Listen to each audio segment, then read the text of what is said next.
कह रहा हूं कि जब व्हिप जारी होता है तब अटेंडेंस पूरी होती है, वरना या तो सरकार फिर ये करे कि कहे कि पूरे लोग हर वक्त ऐवान में मौजूद रहेंगे, सदन में मौजूद रहेंगे, कोई जो है बाहर नहीं जाएगा। अगर 12 बजे से शुरू होती है जब तक चलेगी तब तक बैठे रहेंगे, वरना मैंने ये तो सही बात नहीं है। नहीं, इसका क्या मतलब है? मतलब आप ये कह रहे हैं जो टाइम की बात कर रहे हैं, आपका मतलब ये है कि वो काम नहीं हो रहा है इसलिए छुट्टी 2 घंटे 2 या 4 घंटे तो फर्क नहीं पड़ता। मैं रिपोर्ट देखता हूँ, स्पीकर कैसी बात है? ये तो आप अलग ही लेवल पर ले गए। एक मिनट सिद्धार्थ जी, एक सेकंड सिद्धार्थ जी, मैं सिद्धार्थ जी के पास देखता नहीं हूँ क्या? सिद्धार्थ जी, ये अलग ही लेवल पर उस डिबेट को ले गए। वो कह रहे हैं सदन में काम ही नहीं होता है, तो इसलिए 2 घंटे हो क्या हो? ये देश का बड़ा एक मिनट विनोद जी, सिद्धार्थ जी देश तो बड़ी तरक्की कर गया। हाँ भाई साहब, सिद्धार्थ जी को ऑडियो लीजिए। कर्ज हो गया, जहाँ 65 करोड़ था 2014 में 65 लाख कर्ज था, 170। सिद्धार्थ जी का ऑडियो दीजिए मुझे स्क्रीन पर। क्या देश पहुंच गए हमारा, क्या बात कर रहे हो? करोड़ में कितने आंकड़े? हाँ बोलिए आंकड़े गिनाओगे? बताओ ना सुचरिता जी, दिमाग मेरी आवाज आप तक आ रही है? सुचरिता जी, आप इनसे पूछ लीजिए कि अगर फिर काम नहीं होता तो देश की जितनी विधानसभाएं हैं, देश की संसद है, देश की राज्यसभा, लोकसभा, सबको बंद कर दीजिए। पूरे दिन जाइए, नमाज पढ़िए, यही काम करिए। मतलब देश में जो संवैधानिक प्रक्रिया हैं, जो देश की वैधानिक प्रक्रियाएं हैं, जहां पे कानून बनने हैं, वहां पर आप ऐसी टिप्पणी कर दीजिए, ये तो कमाल बात हुआ। मैं इसके साथ सहमत नहीं हूं, पहली बात। दूसरी बात, सुचरिता जी अभी आरजेडी के प्रवक्ता कह रहे थे, उनने कहा कि चाइना से दोस्ती है, चाइना से है इसलिए ऐसा कहा गया। मैं तो एक बात कहता हूं, चाइनीज एजेंडा पे इस देश में कौन चल रहा है ये हम सब जानते हैं, किसका है चाइनीज एजेंडा। और ये पूरा विपक्ष जो चाइनीज एजेंडा पे चलता है, उसी के तहत ये भारत के लोगों को, दक्षिण के लोगों को काला बता करके अफ्रीकन बताता है, ये नॉर्थ ईस्ट के लोगों को चाइनीज बताता है। अरे भारतीयों से प्यार नहीं है क्या? ये घृणा, ये नफरत मन में इतनी भर गई कि देश के हिस्सों के हिसाब से बांटोगे। कहीं किसी को यूरोपियन बताओगे, कहीं अफ्रीकन बताओगे। रंग पर भेद किया, क्षेत्र पर भेद किया, जाति पर भेद किया, धर्म पर भेद किया। बांट दीजिए इस देश को। ये आप लोग की जो मानसिकता है, इससे कब आप बाहर निकलेंगे? तीसरी बात, अभी प्रेम जी कह रहे थे कि जो हिमंता बिस्वा शर्मा जी के बयान रहते हैं उससे उनकी नीयत दिख जाती है। कौन से बयानों से नीयत देखते हैं आप? उनने तो कहा है कि मदरसों में पढ़ने वाले बच्चों के हाथ में भी लैपटॉप होना चाहिए। वो तो कह रहे हैं कि बच्चा किसी धर्म का भी हो, वो क्यों नहीं डॉक्टर इंजीनियर बनने की हिम्मत देख सकता? वो कह रहे हैं कि देश, जो मेरी प्रदेश की सैलरी तक नहीं मिल रही लोगों को, की इज्जत रखना, उसकी हिफाजत करना, ये मेरा काम है।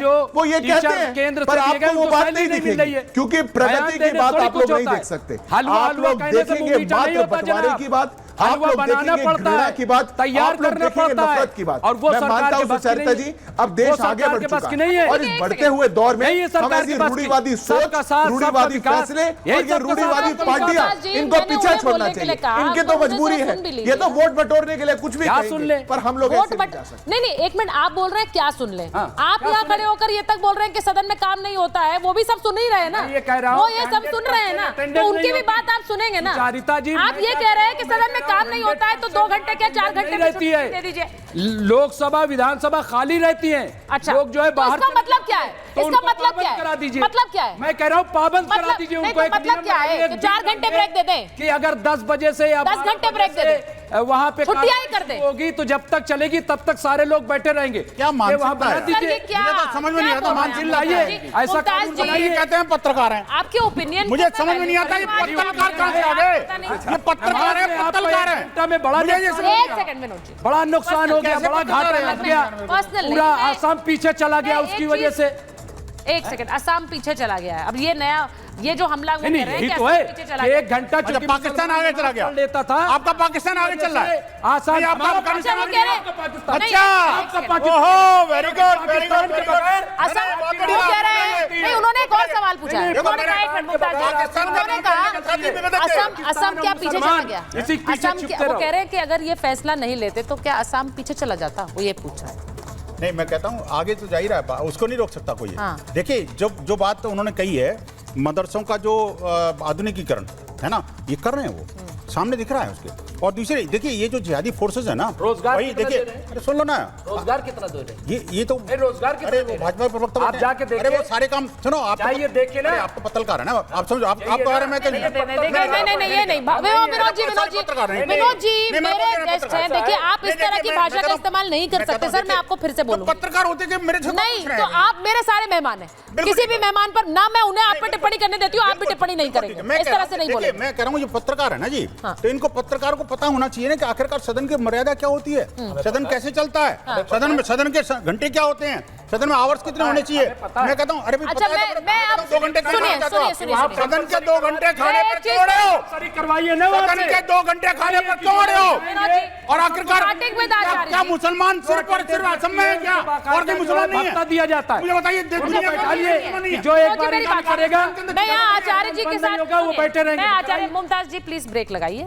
मैं आचार्य जी से शुरुआत कर रही हूँ। मुझे लगता है कि आप लोग आपस में इतना झगड़ रहे हैं कि आम जनता क्या समझेगा कि क्या सही है क्या गलत, इसीलिए बहुत जरूरी है कि please no personal comments, this is the bottom line.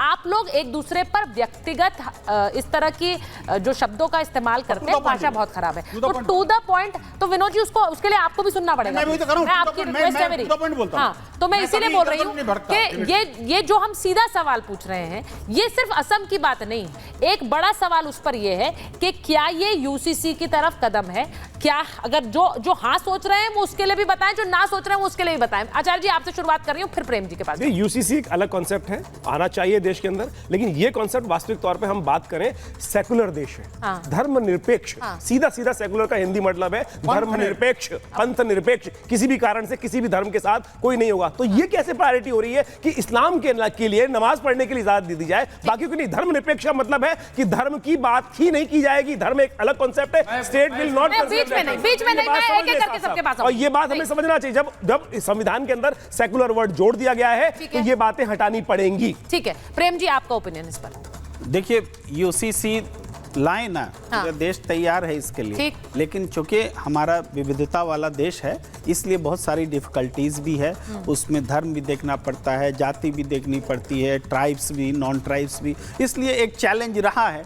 Ambedkar साहब कह के गए कि कंसेंसस होना चाहिए, कंसेंसस ले आइए, यूसीसी आ जाएगा। नहीं बन पाता है कंसेंसस, इसीलिए इतने समय से ये चला। कंसेंसस की बात पर लेकिन एक बात मैं थोड़ा सा, आचार्य जी बोल रहे थे, मैं उसको इंडोर्स करना चाहता हूँ। आचार्य जी बहुत सही बात कह रहे थे कि राष्ट्र सबसे बड़ा है, धर्म नहीं है, ये कह रहे थे। और मैं सहमत हूँ, और आगे आगे याद रखिएगा, विनोद जी भी याद रखिएगा, और आप भी, कि जब कभी भी डिबेट होगी ना, राष्ट्र पहले धर्म बाद में, वो हिंदू राष्ट्र और वगैरह वगैरह कहना बंद कर दें। ठीक है, हिंदू राष्ट्र ठीक है। हिंदुस्तान वर्ड हिंदुस्तान के अंदर। मैंने फिर कहा आचार्य जी बीच में नहीं है, अब विनोद जी की बारी। और विनोद जी आप अपनी बारी खत्म करने के बाद मुमताज जी के बारे में नहीं बोलेंगे, बोलिए।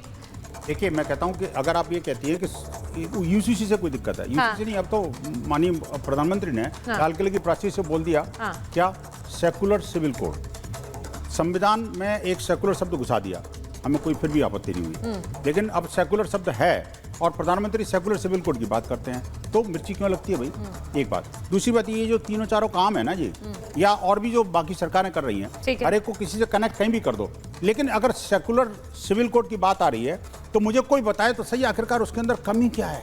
उसका विरोध करना है, सिर्फ इसलिए विरोध करना है, ये कोई तो लॉजिक नहीं है ना। विरोध के लिए विरोध नहीं होना चाहिए देश के अंदर।